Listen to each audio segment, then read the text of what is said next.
Welcome to the Shema Podcast, the podcast for the perplexed, where Torah insights, intertwined through personal stories, as well as interviews with leading Torah scholars, demonstrate the empowering qualities of Torah and mitzvot. For more great Torah learning through Torch, the Torah Outreach Center of Houston, go to torchweb.org. Now to the show. I am so delighted. I am here today with my beloved rabbi, the one who took me from being a complete ignoramus, 6 or 7 years ago? Something like that, yeah. To being just somewhat of an ignoramus now. But that's been a long trek. Welcome, Rabbi Yaakov Wolbe. Could you just begin by telling everyone a little bit about yourself, your amazing podcast, and everything you do to help out the Jewish people through the Torch organization? Well, thank you so much, Dan, for hosting me here in your lovely home, in your lovely studio. It's such an honor to be on your podcast. I like that you introduce yourself as someone who is trying to become less of an ignoramus. I guess that's another thing we have in common. I've also been trying somewhat futilely to try to weaken or to lessen my degree of ignorance for the past 34 years. And you know what? The more Torah you study, the more you realize you don't know. And therefore, it's a work in progress. But I am fortunate to be the director of outreach for Torch, the Torah Outreach Resource Center of Houston. And part of the things that I focus on is to try to think of new, creative, innovative ways to reach out, to teach Torah to our Jewish brethren all over the world. And you asked me about the podcast. Since 2012, we started doing podcasting, and that was before it was big. The thought process was, hey, I'm giving classes anyhow. I have an audience, a live brick and mortar audience. I'll just bring my phone, I'll record it from my phone, and I'll upload it to a podcast, and maybe my parents will listen to it. And that was the way I began the podcast, and over the course of the ensuing years, it became somewhat popular. And in 2016, I opened up different channels. We had the flagship channel, the This Jewish Life, then we did a Jewish History channel, then we did a Parsha podcast channel. And thank God each one of them developed their own global audience. And it's been an absolute boon for our outreach efforts to find new audiences of people that are very interested in studying Torah. And it's more of a medium that's conducive, to modern audiences. Just like today, you can't go to Blockbuster anymore. Apparently, there's still one more Blockbuster store left. But the idea of brick and mortar entertainment and being limited, being pigeonholed to a specific time, come to the Torch Center at 7:30 for a class, that is more the old model. And we want to take Torch and Torah teaching and Jewish outreach and Jewish education to the 21st century, to the modern economy where people can consume things on their own, on demand, on their phones, at their schedule, at their pace. I got emails from people who tell me that they listen to my podcast at 2 times speed. And ironically, those people who listen to 2 times speed have a harder time engaging in normal conversation because the rabbi's speaking and I wish it was a podcast. I could listen to it faster. It feels like he's speaking backwards and reverse. But anyhow, that was the idea, and it's been tremendously successful, and I'm very grateful for the audience and for our organization Torch that was willing to experiment and to try new things. And it's great to have an audience all over the world, and it's great to be able to disseminate Torah using this medium, using these platforms. That's great. When you first started teaching to us 6 or 7 years ago at the class out at the shul out here in Humble, Texas, you still had that northeastern Israeli sort of pace to your dialect. So then I would listen to it at half times the speed, so you sound like a Texan. But now you sort of already have that more of a Texan tempo. Try to slow things down. Yeah, that's great. So one of the things I thought what we would do today is I wanted to challenge you. I want to challenge you on everything you believe, Rabbi. And I will warn you before you decide to accept this challenge is that I spent the first 40 years of my life, or probably more specifically, I spent the first 35 years of my life as an atheist, 35 to 40 as an agnostic, before I began to study Torah. So I have been studying the logical arguments, the frameworks for skepticism, atheism, everything. So are you willing to? Let's do it. Okay. But before I begin, I do have a couple of serious questions because, as you mentioned, we're in this home right now, and this home is up for sale. And God willing, after having your presence here, they'll elevate it, and then God will facilitate me finding a new owner for this home, and I'll be able to move into the community, which is our goal. So some questions that have come up that I wanted to ask you, and I figure I might as well do it because there may be other people that are not in a community and may be considering moving a community and may have these questions as well. So my first question is, on Shabbos in the community, is there certain times during the day or certain places, locales, where we meet to look out at the streets, look for Jews driving and throw rocks at their cars? Or is this something we just do independently of one another? Oh my gosh. Well, actually, if you want to do it properly, you make sure you designate your rocks ahead of time, because you don't want to have just ordinary projectiles. you have to sharpen them, and you have to designate them ahead of time, just to make sure that you're on target and you have the right sort of rocks. But no, in all seriousness, I have never seen this in my life where people throw rocks at cars on Shabbat. I'm sure it has happened once. But even if it has happened, the idea of someone desecrating the Shabbat, i.e. lifting stones and chucking them at cars, to smash cars on Shabbat just to dissuade others against desecrating the Shabbat, to me sounds counterproductive. To throw stones, no, that doesn't exist. It's fiction, and it would not be permitted to desecrate the Shabbat in order to make someone else even less likely to observe the Shabbat. Because one, destroying someone's property. Two, you're picking up a rock, which is forbidden to do, correct? Well, that's why they say the joke, you have to designate it ahead of time. Okay. That's why they would try to avoid that. That's the joke. But no, I've never seen it before. Maybe it's happened. But again, these things are not sanctioned. These things are not good. And you cannot judge Torah Judaism using the people that violate it. Right. So you can't use them as the barometer.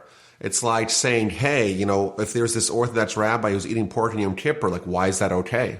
Well, maybe he's not the best representative of the community, right? Right, exactly. And just like I wouldn't say, hey, Bernie Madoff, he was a non-observant Jew. Justify that, right? So ergo, all non-observant Jews embezzle billions of dollars. That must be where he picked it up, right? So that would not be a fair comparison. So yeah. So the question is like this: does the Torah and does the halacha tell us to throw rocks at cars on Shabbat? And the answer is, of course, no. And that's the standards that we should be judged by, I think. I agree. I always heard that, though. It didn't make any sense where that would come from, why anyone who was passionate about seeing a Jew observe Shabbos would destroy their property and break Shabbos themselves in order to do so. Okay, so next question. I've also seen and noticed that Torah-observant men never shake the hand of a woman unless it's their wife. Is that because they're sexist or because they think the other women may have cooties? This is going to be a fun interview. So like this. The Torah tells us that there are prohibitions against relationships with women that are not our wives or our daughters or our mothers or our sisters. And there is an actual verse in the Torah that says, do not come close, do not have a rapport with the women that you're not allowed to be with. The question is, what does that include? So the Talmud tells us that includes anything, any affection, any affectionate closeness. And the question is, what constitutes affectionate close encounters? One of the major debates is, does giving someone a nice warm handshake, is that a violation of this Torah principle? You may say, hey, a handshake, well, that's just a cordial formality. Because you meet people, you give them handshakes, it happens all the time, and it's not any degree of closeness. Well, what about giving someone 2 pecks, 2 kisses on each cheek? Is that closeness? So we would say as Americans, that sounds very, very close. That sounds very, very affectionate. Well, you go to other societies, like in Europe, some places, South Africa, some places, that's just standard. You meet someone at a business meeting, you don't just give them a handshake, you give them 2 little pecks on each cheek. Right. So the question is, what constitutes a formality and what constitutes an encounter of closeness? That would be a violation of the Torah principle. And that's why it may be subject to cultural and, the normals of the locale, is that considered closeness or not? Are you allowed to sit on a bus or a train next to a woman that's not your spouse if invariably going to be touching? Interesting question. So that was actually discussed in the halakhic responsa about more than 100 years ago. And the rabbi who authored the responsa, he said, well, that is definitely not any affectionate touching. Even though there is touching, it's not affectionate, not a problem. I know some people that would still not sit next to women, but okay. But then we see there's certain guidelines that certain things are a problem, certain things are not a problem. And the question is, where does handshaking fall in? And generally speaking, my principle, my policy that I got from my teachers was that you don't extend your hand to shake a woman's hand, but if a woman extends her hand to shake yours, you don't embarrass her by leaving her hanging and trying to explain it in some sort of way. You just shake it quickly and move on with it. Okay. But to my knowledge, there's no cooties and there's no, the allegations of sexism in Torah are baseless. All right, fantastic. Thank you so much for clearing that up. All right, so now we will move forward with our duel, and I want to begin like this, Rabbi Wolbe. Rabbi, you have always been brought up as a Jew in the Jewish faith. That's all you've ever known. And you have to accept that there's so many religions out there. I've met so many people from all these different religious faiths. And isn't that the key word? They're faiths.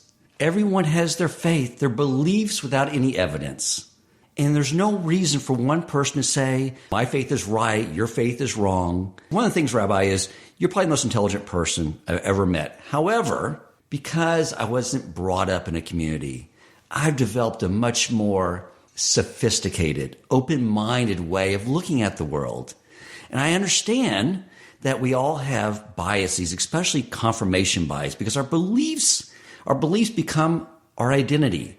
And that confirmation bias is natural. It's where we only want to see the information that confirms our belief because it's our identity. That's why liberals watch MSNBC, conservatives watch Fox News, because if they were each to watch the other's news channel, they would literally have their brains explode.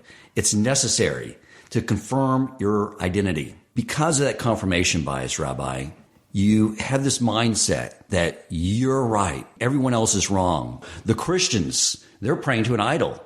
That's idolatry. That's awful. God doesn't like that. And meanwhile, the Christians, with their confirmation bias and other biases, are saying, oh, well, the Jews, they don't accept JC, so they're going to hell. So you see how none of this is constructive for any of us. In my 20s, I actually considered going and joining a synagogue, even though I was agnostic. But I equally considered joining a church because I just understood they were social constructs, places for communities to get together and spend time with each other. And the only reason I did not do that is because I knew there was just simply a scheduling conflict. Because on Friday night when you were celebrating Shabbos, that was my night drinking with the boys. So it's just, I couldn't make it. Saturday night when you were doing Havdalah, again, I was pre-committed. That was my night to go out drinking with the boys. And on Sunday morning, when my Christian friends were going to church, again, that's when I was recovering from going out and drinking with the boys. But see, here's another example, Rabbi. You have your custom that you were handed down to on how to bond with your friends, Shabbos. And I had mine. Friday night through Saturday night, hanging out with my friends. I had mine culture. It doesn't mean one's right and one's wrong. Everyone has their own truth, Rabbi. So my proposal is that why don't we just accept that we all have biases? Let's get past that. And if we could do that, we could then all of us get past these biases and these religious ideas and just hold hands with one another, come together. You know, the song Kumbaya makes me want to throw open my mouth, but I would get over that. I would get over that for the sake of humanity. And we would hold hands and we would sing Kumbaya. And I think somebody would have to have a tambourine. And then we would come together and we would then be able to solve the real problems facing mankind, like climate change and the awful discrimination that transgenders people face every day for just wanting to use a public restroom. What say you, Rabbi? So there's a lot to unpack here. I do appreciate that multi-layered, multi-dimensional question. But in all seriousness, I think you're asking a very good question, or a series of questions. But I think there's a few assumptions that need to be parsed out before we analyze the subject. I think assumption number one is you're making in your argument is that religion is faith sans evidence, or it's faith divorced from evidence. So I wouldn't agree with that contention, because if you look at Jewish sources, Jewish literature, Jewish philosophy, there is a heavy emphasis on the fact that our religion is evidence-based. Our practices, our history, our heritage, our backstory, it's based upon evidence. That's point number one. Point number two, the fact that there's billions of people, and to say that some of them are wrong, I think that's also a very valid and powerful point. Are religions mutually exclusive? Well, if you have the Muslims and they're saying X, and you have 1.5 billion of them, and you have 1.5 billion of the Christians, and they're saying Y, and X and Y cannot coexist, you either believe in Muhammad as the last prophet of God and believe the dicta of Islam, or else your nation of sword will come in after you.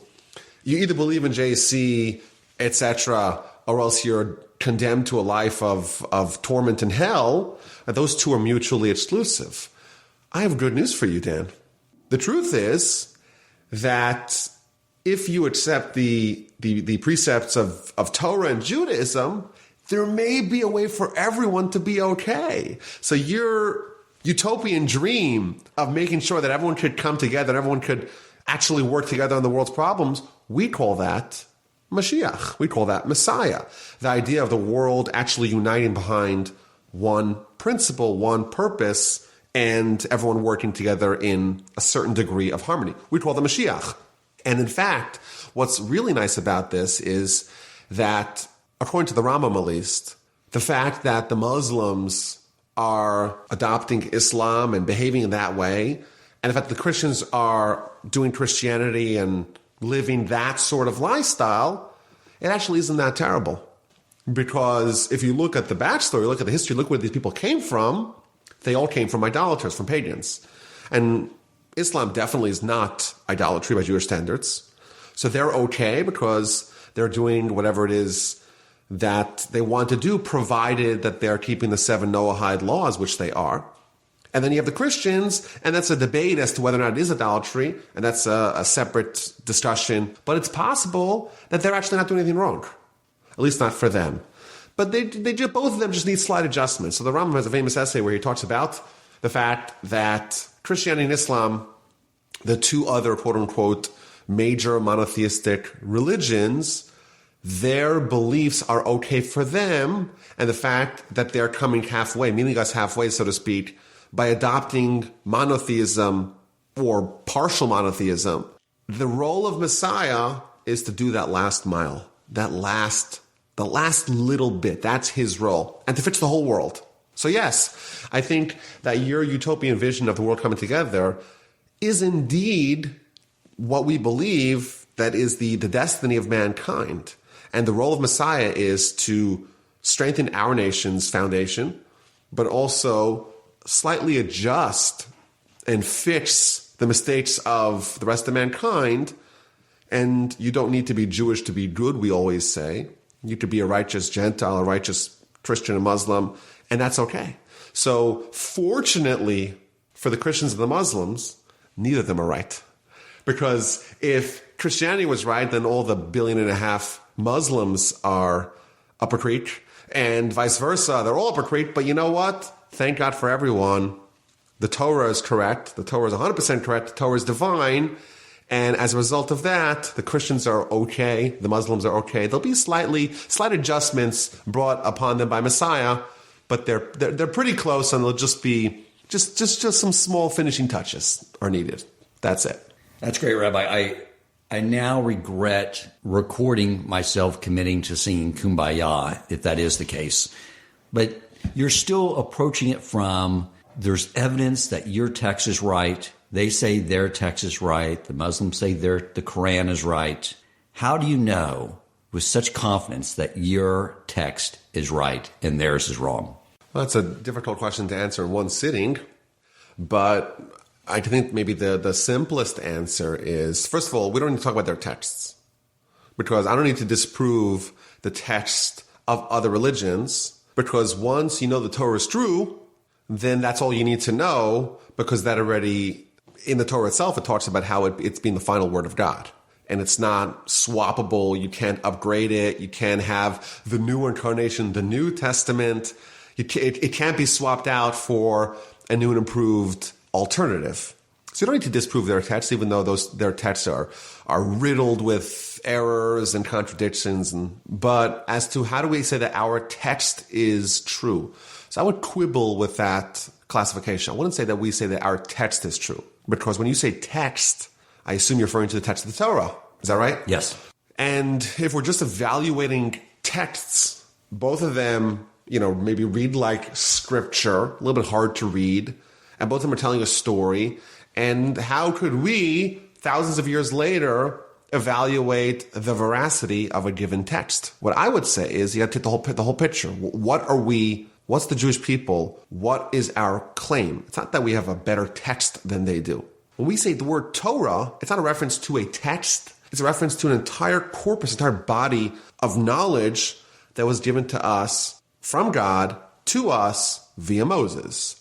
And I would say, just quite simply, the most basic evidence that we have of the divinity of the Torah is the fact that we had divine revelation. Now, I also want to stress one more point. We're making a pretty bold and audacious claim. We're claiming that every single word, every single letter of the Torah, the written Torah, is given to us directly by God via Moses. Moses is like the scribe. He's a stenographer. He's writing down what God gave it to him. Moreover, the entire corpus of the oral Torah, which is the way to unpack, to understand the written Torah, also is divine. But we're so confident that we're right that we are willing to make the following proposal. We're willing to say, hey, why don't you find any holes in it? If it was man-made, if it's not divine, there should be some mistakes in it. And there hasn't been any mistakes discovered hitherto, even though there's a whole industry of people trying to find holes in the Torah. There hasn't been a single mistake. What do you mean by a mistake? Any mistake. Humans are prone to errors. Humans are fallible. God's not fallible. And therefore, we're claiming the author is infallible. And the book is also infallible. And the predictions are all things that happened. Because, of course, humans were fallible. We can't make predictions that are accurate. God is omnipotent, infallible, and consequently, his predictions all come true. Where are the things that the Torah says happened or will happen that were disproven? Where are the holes in the Torah? Where's the holes in the text? There aren't any. There haven't been any mistakes that were proven. So you're saying all the prophecy that was in the written Torah has occurred? Well, some of it has not yet occurred.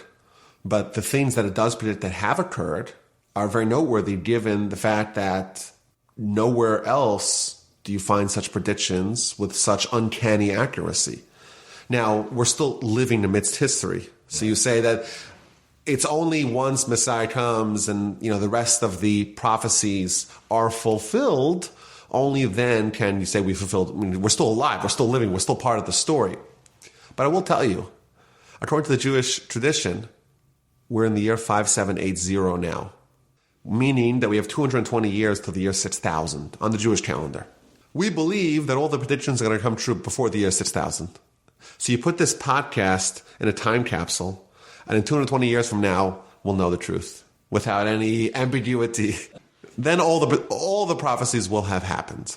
But to my earlier point, I do think that it's important to stress that the origin story of our nation and of the Torah and the miracles that have happened to our forebears, to our ancestors, those are unparalleled by any other religion's backstory.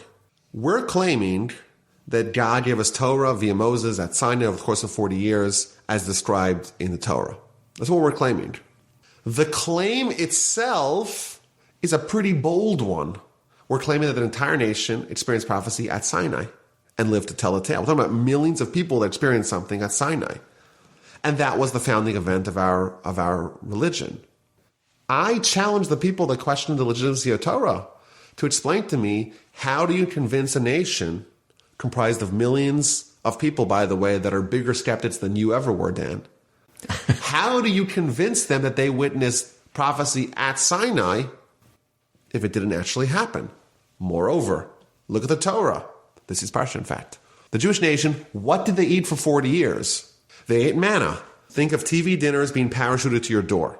But we're talking about, how many people are living amongst the nation at the time? 5 million? So it's hard to know. We're told there's about 600,000 adult males from the age of 20 to 60. So we're definitely talking about a nation of millions of people. And they're given 3 meals a day out of manna for 40 years. So do the math. How much is 3 times a couple of million times 365 times 40? We're talking about billions and billions served. We're talking about it's just an incredible amount of manna being given to feed the nation. How do you convince a nation that they ate manna from heaven for 40 years, a nation of millions of people, if it didn't actually happen? You're right, because the written Torah was done after that entire episode. Well, but again, the written Torah, the Torah itself says it was written by Moses at the end of his life, given to the nation when they're still eating manna, by the way. Right. So if they weren't eating manna, then they would be handing them a text saying, check out this great story about how you guys ate manna for the last 40 years. And everyone would be saying, yes, and now give me 10% of your money for tithing. All right, that's a good point. And so it's not just one isolated miracle. How do you convince a nation that they witnessed God at Sinai? Well, maybe they all were on hallucinogenic mushrooms. I've heard that before. Have you heard that one before? Yeah. They're all on hallucinogenic mushrooms, and therefore they witnessed things that really didn't happen.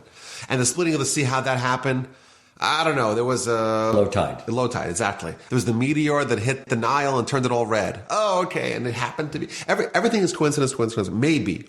You tell me how you convince a nation that they ate manna for 40 years, men, women, and children, nation of millions.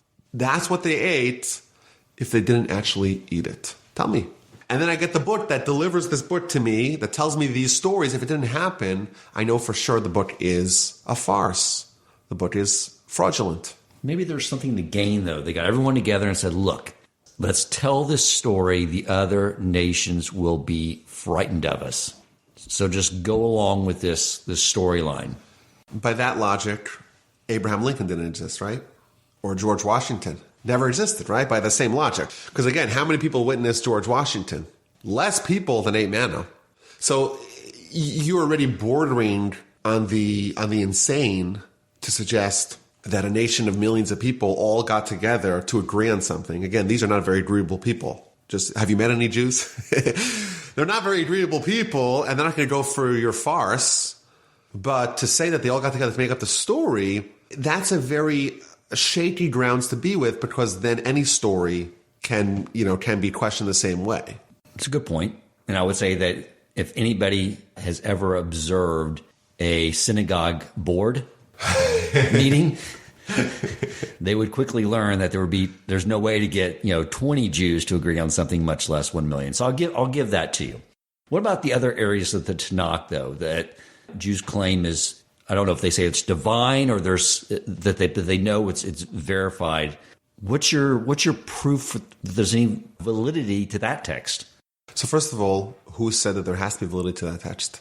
Our religion is based upon the Torah, the 5 books of Moses, the written Torah, the oral Torah as comprised by the Talmud, the Mishnah, and the other associated writings. Of the 613 mitzvos that are the bedrock of our religion, 0 of them are found in the other books, the other 19 books of the Tanakh, of the Jewish scripture. So yes, you're right. There is a difference between our faith. Our faith hinges upon the Torah, not upon the rest of the Tanakh. So, and in addition, the Talmud does tell us that, and the Torah itself tells us that Moses is a prophet unmatched and unparalleled by any other.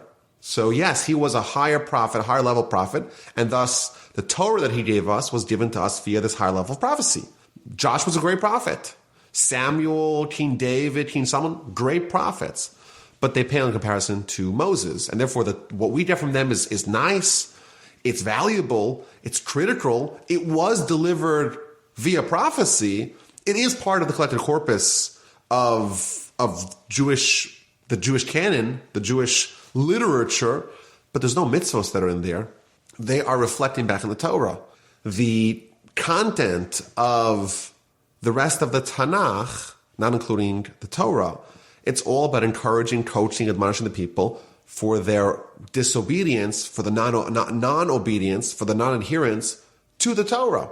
Says the Talmud. The Talmud tells us, had the Jewish people not sinned, our bookshelves would be much smaller. Why? Because we'd have just the 5 books of Moses and the book of Joshua. That's it. We wouldn't have Samuel, Kings, Judges, Isaiah, Ezekiel, Jeremiah. None of those books would exist. It's only because we sinned that we have those books. What does that mean? It means that we don't need those books only because we sinned, and these are admonishments and rebukes that help bring us back on track. So yes, I would agree to your distinction between the 5 books of Moses, the book of Moses, on that higher level of prophecy, versus the rest of the books that dominate the Jewish bookshelf. So you're saying that the prophets are there just to help lend warning to the Jewish people to follow the Torah, but you are also saying that the prophets, they were verified prophets. Absolutely. But it's a much lower level grade prophecy than what Moses had, and our religion relies on the Mosaic prophecy, none of the other prophecies. So we don't have the same barometer that we have for Mosaic prophecy for the rest of the prophecies of the Tanakh. Were King David and King Solomon, were they prophets? Yeah, of course. Solomon wrote the Proverbs. King Solomon wrote Song of Songs. King Solomon wrote Ecclesiastes. Okay. King Solomon is one of the major personalities at the beginning of the Book of Kings. So he's a very important Jewish author and personality. King David, of course, wrote most of the Psalms. It's authored by King David. He's the major story. He's a major personality in the book of Samuel. Very significant Jewish character, but he's not with Moses. Moses is the one who gives us Torah. The Torah is called the Torah of Moses, and he's the father of all the other prophets. All the other prophets only emanate from him, and he's on a different plane. Okay. So something you should know, and that is that there's another group of people who totally agree with you. The Christians totally agree with everything you just said. And so what I'm going to do next, Rabbi, which I'm afraid is going to shake you to your core, is I have evidence that your Torah, prophets, the writings, have evidence that point that the Christians are right and that JC was the Messiah. Are you prepared if I pull this evidence out? Before you're going to feel a little discombobulated afterwards, I do want you to know that you and Hyatt are going to love Christmas time. The pine tree, the smell, the lights in the house. You're going to have this new family tradition of telling your young kids about Santa Claus and the Easter Bunny. And when they're trusting you virgins by the age of 8 or 9, then you'll tell them it was all a lie. You're going to love it. Here we go, Rabbi. So this is from, if you want to pull this up in your book there, this is Psalms 22:17. Now I'm going to be reading from the King James Version, quoting the same Psalms from your Tanakh. And it says, "For dogs have compassed me, the assembly of the wicked have enclosed me. They pierced my hands and my feet." Clearly, Rabbi, a prophecy of JC being nailed to the cross. You serious? This is the best you got? I have more. Why don't you give me your best, the best bet? You want to tackle that one? No, I'm happy to talk about it, but I don't see anything. I didn't see any reference of JC. I read it. They enclosed me. They pierced my hands and my feet. It's clearly a reference to JC. Maybe it's a reference to the other millions of Jews that were crucified. Why this one, per se? Well, I would say it's actually not a very accurate translation, actually. They surrounded me like dogs, a pack of evil ones, and they surrounded me like a lion, my hands and my feet. Where does it say that they pierced him with nails? I don't see it at all. Kisavavuni klavim, because dogs have encircled me. Adas Miraim, which means Adas means a congregation of bad people. Hakifuni, they went around me, they surround me. Ki'ari yadai v'raglai, like lions, they attacked my hands and feet. I think you meant to say pierced my hands and feet. That's the translation I have. So are you suggesting that the Christians have tried to read their theology into the text by manipulating the text? Is that what you're saying? I'm not saying that. Maybe you translate it as lion, like a lion there at the hands of my feet, and they translate it as pierced my hands and my feet. Isn't that possible that there's just some different ways in which Hebrew words are translated? Again, this is very weak because let's assume that it does say pierce my hands and feet. Let's assume it does say that. It doesn't say it, but let's assume that it did. So what? We don't accept the prospect, the proposal of God coming down in human form, even if it does say we pierced his hands and his feet. So again, we could quibble about the translation, and you're right, it does say ka'ari, which means like a lion. And there is a long history of the Christians manipulating and rereading and rewriting, trying to do these mistranslations to enable their perspective to shine forth from the text. So this is another example. It says ke'ari, which means like lions, but even if it was true, it's where does it say anything about JC? Where does it say anything about the whole idea of God coming down in human form? It's just total fiction. That's my next one. Thank you for setting me up. Now I'm going to read from Isaiah 7:14. Now I'm actually going to be reading from the quote from it from Matthew. Behold, a virgin shall be with child and shall bring forth a son, and they shall call his name Emmanuel, which being interpreted is God with us. A virgin shall be with a child. Come on, Rabbi. You have to acquiesce to that argument from your very prophet who you just said that Isaiah is a verified prophet, and he just talked about a virgin child. This is the classic where they take the word alma and reread it as virgin. Oh, this is great. So the word alma just means a young girl. That's all it means. In fact, there's other examples in the Torah where the word alma is clearly not referring to a woman, to a woman's virginity, rather to her age. So again, there is again no evidence here whatsoever as to any virgin birth. But again, what I will tell you is this is another classic misdirection. Let's suppose it does talk about a virgin birth. Maybe it's someone else. Or, the Talmud even talks about this. The Talmud talks about a woman who never had intercourse having a child because she was in a bath that had some steaming semen in it, and it kind of meandered into her body and she had a baby. That's what the Talmud talks about. There is this phenomenon. Maybe it's referring to that. But again, A, this is a mistranslation. The word alma does not mean virgin. The word alma means young girl or young woman. And B, even if it was referring to some sort of virgin birth, immaculate conception. Let's say it did mean that. So what? Is there any evidence here to JC? Maybe it's a different woman, a different virgin birth. Okay, I'll accept that. It could have been a hot tub mishap. Hot tub mishap, yeah.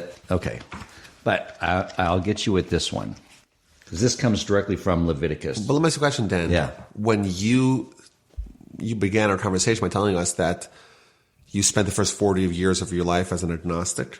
Yes. Was it doing this stuff? No, I'm just having fun with you right now. Okay, what else you got? From Leviticus 17:10, verse 17:10 to 17:11. And it quotes from Leviticus in Hebrews. It says, and almost all things are by the law purged with blood. And this is the quote from Leviticus. And without the shedding of blood, there is no atonement. This is a verse that's talking about the prohibition against consuming blood. Is that right? Yeah. And clearly it's showing that someone had to die for our sins because that's the only way for atonement. Oh, that's creative. And a man from the house of Israel and from the converts who lives amongst them, who eats any blood, and I shall place my face in that soul who eats the blood, and I'll cut him off from amongst his people. For the soul of the flesh of a person, of a being, is in the blood. And I gave it to you upon the altar to atone for your souls, for the blood is in the soul, and it shall provide atonement. So it's telling us that we cannot eat blood because we take the blood and throw it on the altar. Where exactly is a mention of someone dying for our sins? I don't see it. All right, maybe not. And even if it did mention that, maybe it's someone else who died for our sins. Did you ever consider that? I'm starting to regret pre-ordering that Christmas tree for you. And by the way, I will tell you that the Talmud talks about how when someone who's righteous dies, it does provide atonement for the rest of the nation. That's true. So maybe even if your mistranslation was correct, how is that at all a reference to JC?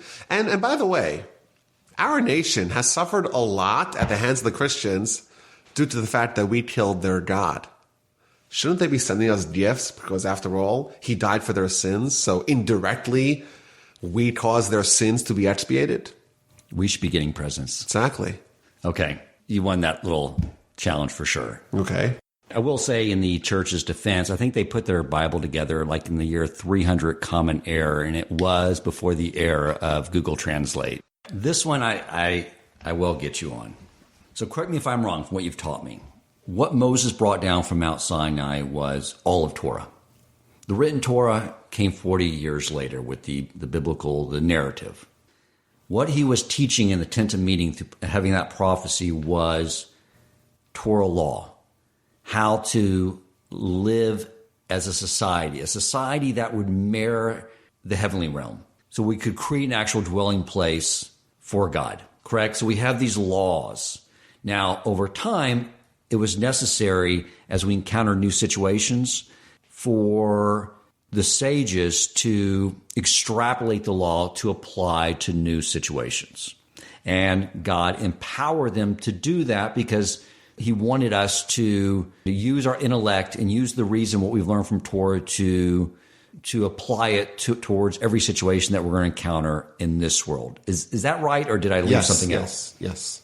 And so when the sages would make a decision, that decision then became verified in the heavenly realm, correct?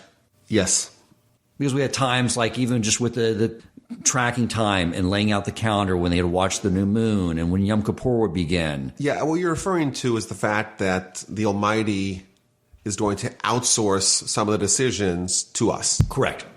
And even if we get them wrong, it's okay because we still have the ability to make those choices. Now, there was a point in time when the Jews became bifurcated in what is now the Ashkenazi Jews and what is now the Sephardic Jews. Refresh my memory on that time frame and what caused all that to happen. The easy way to remember this is for 1,000 years, not only were the Jews suffering at the hands of the Christians, primarily also a little bit under the Muslims, but the Christians and the Muslims themselves were warring. And therefore, the Jews that were living under Islamic rule didn't have much contact with the Jewish brethren living under Christian rule. That's a simple way to keep track of it. And thus, you have two concurrent communities that are all developing and adopting new customs and understanding Torah with their own slight different bent to it, so to speak. And therefore, the customs that are going to be prevalent in one community are not going to be matched by those in other communities. And the Torah sages of one community doesn't have much contact with the rest of them. And therefore, there are going to be variations in practice and custom, in liturgy, amongst other places between those two communities. Yes. What about differences in halakha? Like the example of the Sephardic community ruled that rice permitted by the Sephardic, and the Ashkenazi said it was prohibitive. So that's a great example of this phenomenon. So actually the way you phrased it is the exact opposite of how it happened. Yes, it's true that in the Sephardic community, rice and other non-grain grains, shall we say, the Talmud tells us there's 5 actual grains, but then you have corn and rice that are these sub-grains, and therefore they cannot become chametz, they cannot become leavened bread on Pesach. So in the Sephardic community, it is, until this day, they eat it on Pesach, and the Ashkenazi community, they do not eat it on Pesach. But the reason for it is not because the Sephardic community permitted it. The reason why is precisely the opposite. It is permitted. It was permitted. And in about the 12th century, the Ashkenazi community adopted a new custom to prohibit it. And therefore, this is a great example of what happens when you have two Jewish communities existing concurrently and independently of each other, where one custom becomes prevalent in one community, it is not adopted in the other community, and therefore, based upon the laws of customs that are ubiquitous or universally accepted, they become mandatory. For an Ashkenaz Jew living today, it is mandatory that they obey the custom of not eating kitnios on Pesach, not eating rice and corn. Whereas for a Sephardic Jew, because their communities never accepted that custom, therefore they are not bound by it, and therefore there's nothing wrong with them eating rice or corn on Pesach. So biblically, there's nothing wrong with it. No one even claims that. Okay. No one even claims anything wrong with it. Biblically, it was a custom that was adopted by one community and not by the other community. In order to put a fence around the Torah, Exactly. some people might mistakenly consider it Yes. as something else. But then that does become law. So now, for you and I, which have Ashkenazi descent, we can't have rice now Correct. on Pesach. Correct. Okay. Isn't it also true, Rabbi, that likewise, at one point in time, you had the Orthodox Jewry decide that Jewish descent only came through the mother's side, so that if a Jewish man had a baby with a non-Jewish woman, the baby is not Jewish. And you had people coming through Reform Judaism, and those rabbis decided that Jewish descent comes through both the father and the mother. So a Jewish man having a baby with a non-Jewish woman, the baby would still be Jewish. Likewise, they each decided on different paths for conversion. Just like Sephardic and the Ashkenazi are not wrong or right because one has rice and one doesn't have rice, the same thing holds. If you come from Orthodox Jewry, then you follow the laws decided by the Orthodox rabbis. If you come through Reform, then you follow those laws. It's not one being wrong, one being right. It's just different truths for each side. Very clever setup and lots of classic misconceptions in your question. So first of all, like this, Sephardic, Ashkenazic, okay, two communities existing independently of each other, but they are in agreement on the basic principles. Namely, both sides agree the Torah is divine.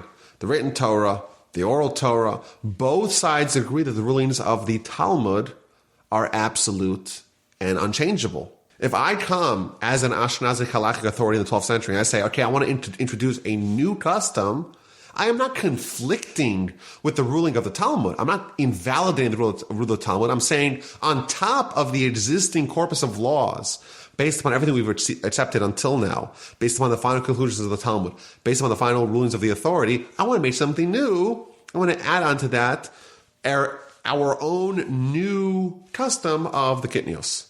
Other community doesn't accept it. It becomes mandatory for us, not for them. The question of the heritage of the child, the matrilineal, patrilineal descent, not only is that not an invention of the quote-unquote Orthodox rabbis versus the quote-unquote Reform rabbis, the bifurcation of Reform and Orthodox is about 200 years old. It's relatively new by Jewish standards. The origination of the concept of matrilineal descent, as it's called, even though that's a misnomer, as we'll see in a second, that originates not recent times, not even in ancient times. It actually originates in the Torah. The Talmud, the Book of Yevamos, I believe it's page 23 or 24, I don't remember exactly offhand. The Talmud deduces it via a very simple reading of the text of the Torah. I believe it's in Deuteronomy, where it talks about your son, the son of your daughter, and the way it's read is that your grandson, who's born to you from your daughter, when she marries a non-Jew, is your son, meaning is part of the Jewish family. So, and this is discussed, it's explicit in the Talmud, the way the Talmud reads it. So this is not a question of various communities adopting different customs. This is a very different question, and the question is, do we accept the rulings of the Talmud as authoritative and binding and immutable? The Rambam tells us that just like the Torah tells us that the Sanhedrin has the jurisdiction to make rulings, that applies, the ruling of the Sanhedrin applies to the rulings of the Talmud. And therefore, when there's ruling in the Talmud, there is no Jewish community, Ashkenaz or Sephardic, that rejects the rulings of the Talmud. And all the differences between the Ashkenazic and Sephardic is only within those rigid confines of the ruling of the Talmud is absolute. And therefore, these are not analogous at all. But once you mentioned it, I want to point out that the whole concept of matrilineal descent, as it's called, it's a misnomer. And here's why.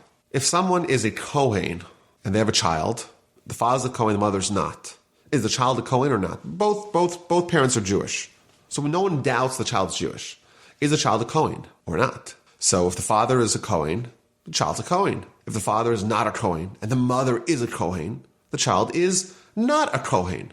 So this idea that the Judaism comes from the mother, it seems to conflict with the principle that if you're a Kohen, your child's a Kohen, a male. That is, a father's a Kohen, the child's a Kohen, the father's a Levite, the child's a Levite, the father's an Israelite, the child's an Israelite. Yet somehow, when there's a mixed marriage, those rules don't apply. What is the logic behind that? So I'll explain to you. In a normal marriage, normal by Torah standards, that is, the husband's Jewish, the wife's Jewish, everyone's Jewish. The Judaism comes from the father. Father's Jewish, child's Jewish. Father's a Kohen, child's a Kohen. That's the way it works normally. However, there are certain unions that are not recognized by the Torah. Why? Because the Torah does not recognize a union between a husband and wife who are not of the same religion. That is not the Torah. The Torah is not civil law. It's Torah law. And the Torah does not recognize such unions. And therefore, if a woman comes to us and she has a child, we don't know who the father is, right? Right. But we can make certain assumptions. The Talmud talks about this. We made certain assumptions. If the woman's married, we assume that the husband of that woman is the father.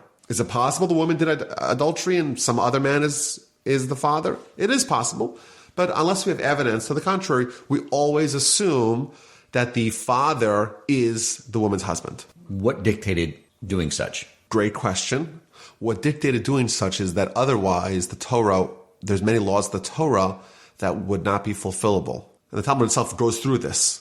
You know, if a man smacks their father, causes a wound, says the Torah, it's a capital offense. Well, how do we know that this is really his father? How do we know that? Maybe his mother slept with some other man, and therefore this is not his father. Ergo, says the Talmud, if the Torah is punishing someone for hitting their father, it must mean that there is some sort of mechanism that we can use to determine paternity. Okay. And therefore, the way it's presented is chazaka. We can assume that when a woman is married and she has a child, her husband is a child's father. And therefore, if a woman's married, she has a child, that child smacks his mother's husband. Mm-hmm. We assume he's smacking his father, therefore he's guilty of capital punishment. Okay. However, what if a woman is not married and she has a child? Who's the father in that case? Well, the answer is we don't know. Because from the Torah's viewpoint, we see an unmarried woman. We know there must be a man, to our earlier conversation. There must be a man there. Who's the sperm donor? We have no idea. How could we know? It could be any man in the world. It could be. Right. If she was married, well, then we have this assumption. If she's not married, then we don't have that assumption. The woman's not married. She has a child. All we know is that there is a father here. The identity of the father is something that we don't know. And therefore, if a woman is not married by the Torah's standards, then she's not considered married by the Torah standards, and therefore the only parental unit that we have is the mother. And therefore, if the mother's Jewish, child's Jewish. If the mother's not Jewish, child's not Jewish. That's the framework. That's the technicalities of how that works. But again, this is all sourced. The Talmud talks about it explicitly at length, but it's sourced in Scripture, in Deuteronomy, and therefore it's not analogous to the question of Ashkenazic and Sephardic customs differing. Those customs going in opposite directions or different directions, that is a function of post-Talmudic, post-halachic customs that they want to adopt. You'll never have a Sephardic Ashkenazic custom that will conflict, that will run afoul with the Talmud or with the precedent that is the halachic precedent up to that point. Maybe the logic that we explained is how it works on a technical level, but whenever the Torah gives categorical rulings, those rulings apply even when the assumed reason is not present. Okay. So you can't change. You can't change. Reinterpret. If it's written Torah. Unless the written Torah, when it renders the ruling, it has within it the clause that under certain circumstances we could change that. If there is a clause. But this if one there did. is a clause. There is no clause there. What about the follow-up question I threw at you? Process for a non-Jew to become a Jew? By conversion, yes. Does that come from written Torah or from, I guess, Mishnah Torah, the oral actual law? As to the question of conversion, that standard is found in the Talmud. So again, it's very ancient, based upon verses, but it's found in the Talmud. And in fact, even in Scripture, there are discussions about insincere converts. You had those groups of people that Joshua made into water carriers and wood choppers, and Moses also had a group of insincere converts that were in limbo because we weren't sure if they were legitimate converts or not. Mm-hmm. But it is definitely brought in the Talmud. I believe it's Book of Yevamos, page 46a and b, where it has the bulk of the discussion of how to process would-be converts. How do we determine if they're sincere about it? How do we determine what their motivation is? How do we ensure that they're actually committed and they're not just in it because they want a job in finance or Hollywood? So that process, again, is not a new one, and it is from the Talmudic era, at least at a minimum. It's brought down the Rambam. It's not something that was invented 200 years ago by a group of steaming Orthodox rabbis. You're saying there's part of the normal Talmudic debate that would always occur. Nobody today goes back and debates or rehashes out debates that were in the Talmud. And if they don't, why not? Why can't they? They were just men back then having debate. Maybe today's Torah scholars have something more to add to that conversation. Well, the law is that you can uproot a ruling of an earlier court. It is possible.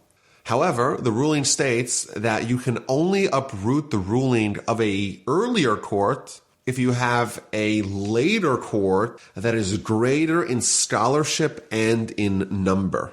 So if you have, let's say, 71 great scholars today that are on the level of the scholars of the Talmud, then we could reassess their rulings. Good luck finding those people. And you know what? If you do find those people will readily acknowledge that they're not on the level of the Talmud. And even if they were, they would never even consider to do it. But yes, you're right. Theoretically, if we did get equal, I would say, let's say greater Torah scholars in number and in wisdom, we can theoretically reconsider some of their rulings, but we're not going to find that. All right, fair enough. Rabbi, I'm not ashamed to admit that if I'm not winning in something, I have no issue at all with walking away. And I know debating you is a futile task, so instead I want to shift gears. I want to ask you a question that's always on top of my mind, and I know on the mind of many Jews that are considering or beginning with their Shabbos observance. As I've been observant to Shabbos over the last 4 years with your guidance, once I decided we're going to do this, I've done it. Now, of course, I have read things along the way where I realized I wasn't doing something right, but then I would adapt it. But the question still comes to mind with me and my family. Things like something spills.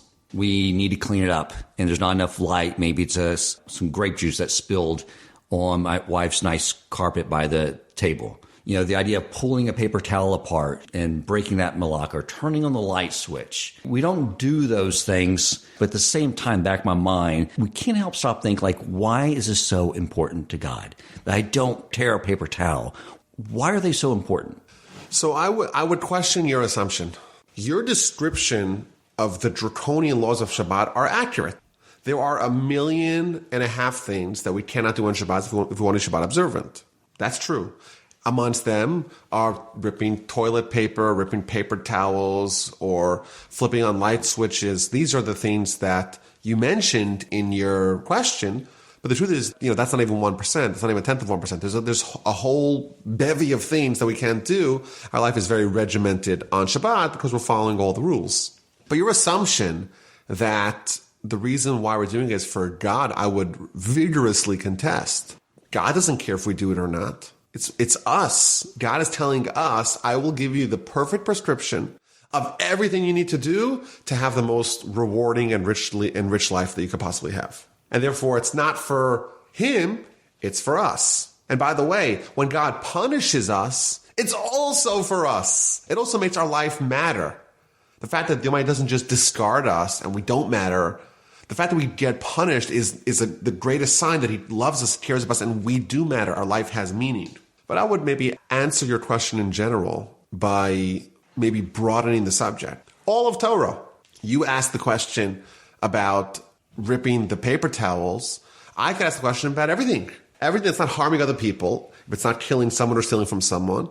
Why does it matter to God if I do anything? If I study Torah, if I blow the shofar on Rosh Hashanah, or shake the lulav, or eat matzah, or have a mezuzah, or wear tefillin. Why does that matter? Your question was only the things that are quote-unquote insignificant, that don't really, really matter. By that logic, we could say that why does the tefillin really, really matter? Why does anything really, really matter? You're creating the hierarchy that I don't know why you think one matters more than the other. But put that aside. What I would suggest as a way of framing this subject so we can understand it is, what I would suggest is that we look at it like this. The Jewish nation, what makes us special, what makes us unique, what makes us matter, what makes us the chosen people of God is that we've accepted everything.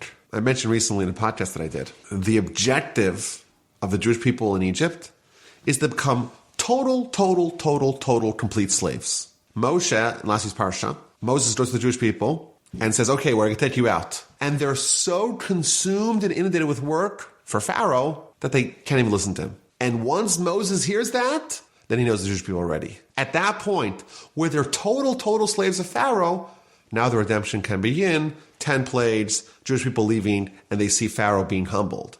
And what's happening by the Exodus is that now the Jewish people are slaves of Pharaoh, total slaves of Pharaoh. Now they could transfer that and become total slaves of God. The bargain that we have with the Almighty is that He's going to give us the precise recipe to how to live the most enriching lives, how to bring the world towards its purpose, how to bring the world towards its perfection, how to unlock the tremendous amount of pleasure that the Almighty wants to give us, for our families, and for the whole world. That's the bargain. However, in exchange, the Almighty says, listen, you're not going to understand why X leads to Y. You're not going to understand why this precise recipe is going to lead to that particular desired goal. You're going to have to trust me on that. I created you. I created the Torah. I created these as the world. I created these things as perfect fits with each other.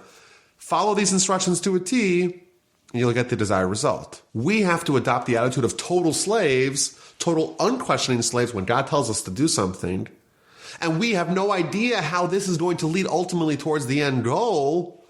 That was what we accepted at Sinai. We say, okay, we're all in. So yes, in my mind, in your mind, in human intellect, we don't see how taking a red cow that's never been worked and slaughtering it inside the temple, taking it outside the temple, burning it, turning it into a huge mound of ashes, mixing the ashes with other things, sprinkling them against people who became impure, coming in contact with dead people, how that is in any way constructive doesn't make any sense to us. And on the Shabbos level, we would say, it doesn't make sense that I am severing my relationship with God by ripping a piece of toilet paper. It doesn't make sense.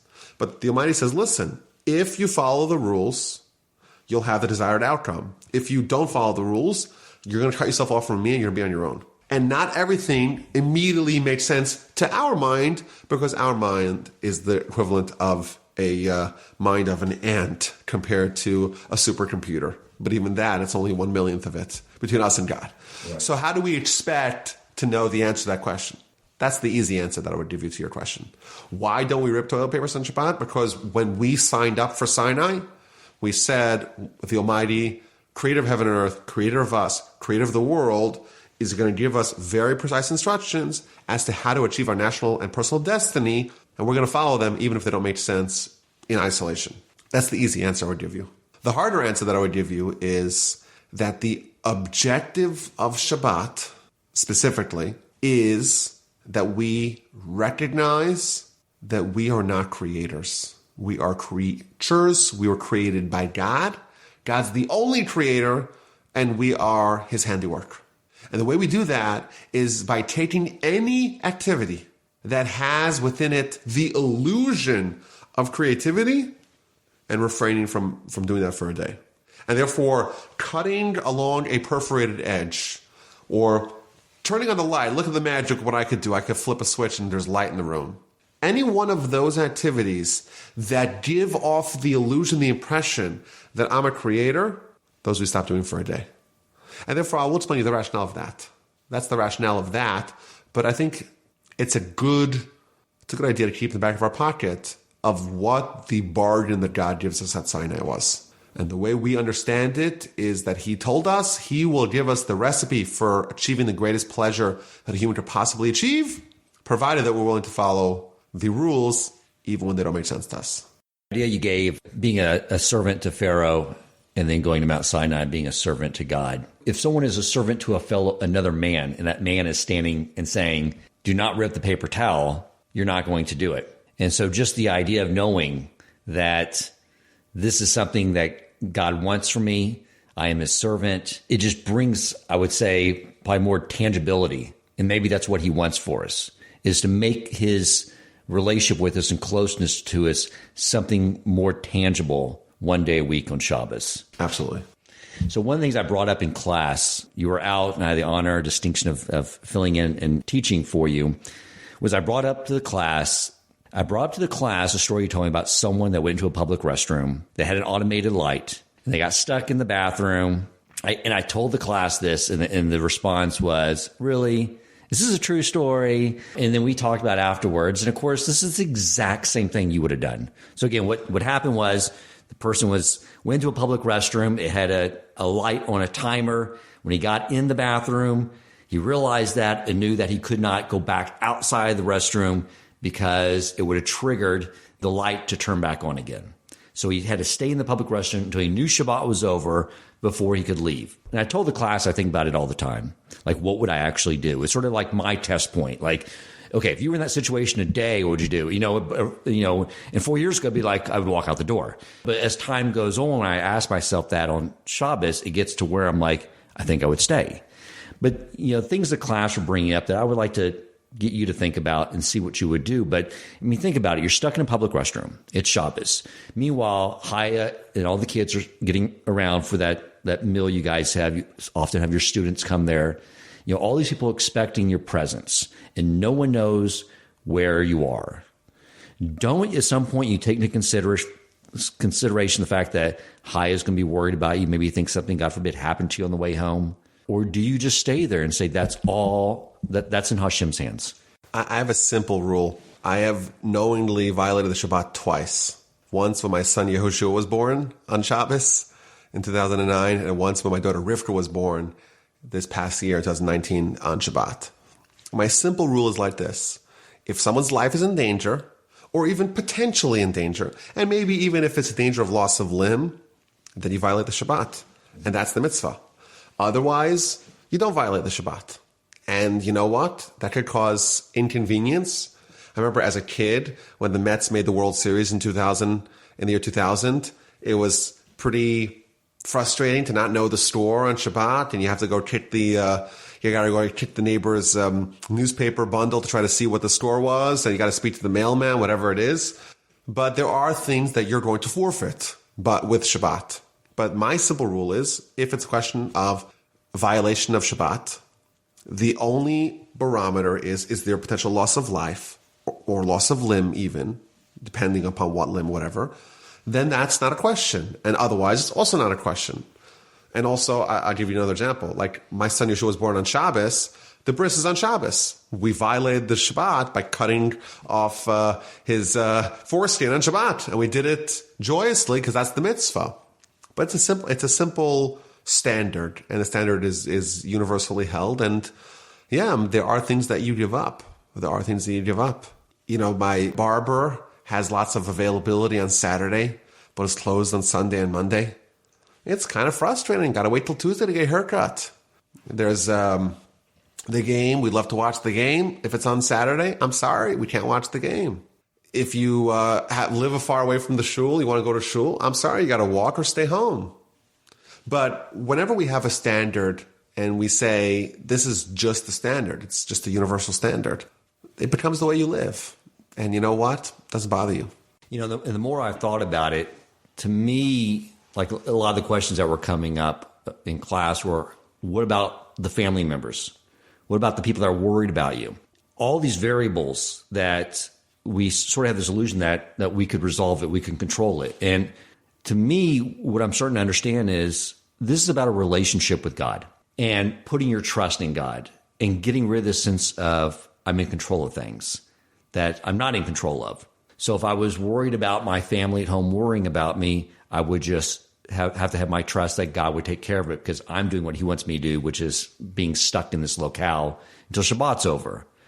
I mean, so I think some of these situations, too, the answer is about having trust in God. Would you agree with that? Definitely. But to the other point of family, I think that nothing is as valuable or productive towards creating family and marital harmony as the Shabbat. So yes, there may be once in a million case where because of the laws of Shabbat, you're going to have to deal with some sort of a familial conflict, but much, much more often, it's going to lead towards familial bliss and harmony.